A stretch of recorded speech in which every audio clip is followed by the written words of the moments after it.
वैदिक परंपरा के अनुसार रावण के पास में ब्रह्मा, विष्णु, महेश्वर समय समय पर वेदों का स्वाध्याय करने आते थे। ये वैदिक परंपरा के शास्त्रों में लिखा है। उन्होंने ये भी लिखा है कि रावण की एक ही गलती थी, बाकी रावण बहुत बड़ा विद्याधर महापुरुष था। रावण की अनेक विशिष्टताएं थी। रावण बहुत साधक इंसान था। वैदिक परंपरा में यह लिखा है कि रावण शिव का, महादेव का उपासक था। जैन परंपरा कहती है कि रावण आदिनाथ परमात्मा का और शांतिनाथ परमात्मा का उपासक था। अष्टापद पर्वत पर उसने आदिनाथ परमात्मा की लाजवाब साधना की थी। उच्च कोटि की साधना करता था। उसका भक्ति योग निराला था। उसके संकल्प निराले थे।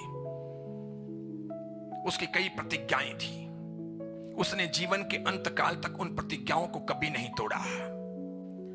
उस इंसान ने, जिसके पास में सोने की लंका थी, देवताओं का निवास था, स्वयं शक्ति संपन्न था, अजय किला उसने बनाया हुआ था, वो शेर जैसा था, उसे कोई हरा नहीं सकता था। यानी रावण दुष्ट नहीं थे, दुर्जन नहीं थे, दुर्बुद्धि वाले नहीं थे। एक ही उनकी कमी थी और वो थी फीमेल, स्त्री, सौंदर्य, बस। बाकी सभी चीजों में वो पूर्ण थे। उनकी साधना पराकाष्ठा पर थी। उनकी पटरानी मंदोदरी वो भी कम नहीं थी। अच्छी साधिका, समझदार थी। पति समर्पित भाव था। वो भोग के लिए जीना नहीं चाहती थी। वो अपने घर की शांति और पति के जीवन का उन्नयन चाहती थी। वैदिक परंपरा के शास्त्रों में लिखा है कि रावण कई प्रकार के होते हैं। अहि रावण, मही रावण, यानी मन का रावण, विचारों का रावण, क्रोध का रावण, अभिमान का रावण, माया कपट का रावण। उन रावणों का क्या होगा? और गजब के राम रावण के अर्थ भी किए गए हैं। सबसे सुंदर अर्थ है राम का। राम को आत्मा कहते हैं और आत्मा को राम कहते हैं। वैदिक परंपरा भी ये मानती है और जैन परंपरा भी मानती है। रम्यते इति राम, जो आत्म भावों में रमण करते हैं वे राम हैं। यानी जो अपने में खोए हैं, अपने में उतरे हैं, अपने आप को जानने का प्रयत्न कर रहे हैं, दुनियादारी से दूर हैं, अपनी आत्मा में रमणता कर रहे हैं, आत्मा की सुध ले रहे हैं, आत्मा के उत्थान के लिए प्रयत्नरत हैं, वे सभी राम हैं। खाली मंदिर चले जाना, स्थानक चले जाना, तेरापन भवन चले जाना, पत्तियां बांध लेना या मंदिर में टिकियां लगा देना, इतनी बात नहीं है। आत्म भावों में रमणता कि प्रभु को यहां बसाएं, यहां एहसास करें मेरे भगवान सर्व गुणों से संपन्न, सर्व दोषों से रहित, सरलतम आत्मा।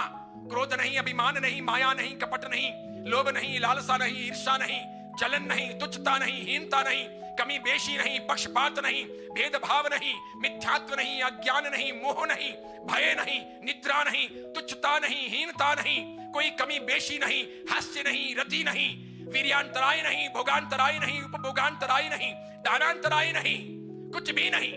ऐसे मेरे निर्मलकारी प्रभु कहां हैं?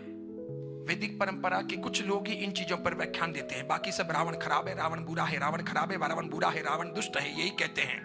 समझ रहे हो? लेकिन राम रावण का बहुत आदर करते थे। राम ये जानते थे कि रावण कौन है। तो राम को पता था कि सीता रावण लेके गया है, सीता को छुड़वाना होगा। या तो रावण चुपचाप सीता दे, या रावण मौत के घाट उतारा जाएगा, मैं सीता लूंगा। तब भी राम जानते थे कि रावण उत्तम आत्मा है, समझ जाए तो अच्छा, बुद्धिशाली है, ज्ञानी है, बस थोड़ी सी गलती कर रहा है, मान जाए तो अच्छा, उसे कोई समझाने वाला मिले, उसकी आत्मा को कोई जगा दे। हमारे मन में भी ये भाव होना चाहिए कि किसी ने भी कोई गलतियां कर ली हो तो दोबारा गलतियां रिपीट ना हो। हमने भी कोई गलतियां कर ली हो तो गलतियां रिपीट ना हो। हम भी सामने वाले को सहयोग दें, सामने वाला हमें सहयोग दे, हम सबको सपोर्ट करें। अब खतर गच हो या अचल गच हो, तपा गच हो या पायचन गच हो, आपस में माथे फोड़ फोड़ के क्या करेंगे? और देखो, जब दो माथे फूटते हैं तो भले सामने वाले को खून लगेगा, खून निकलेगा, दूसरे वाले के गुमड़ा होगा।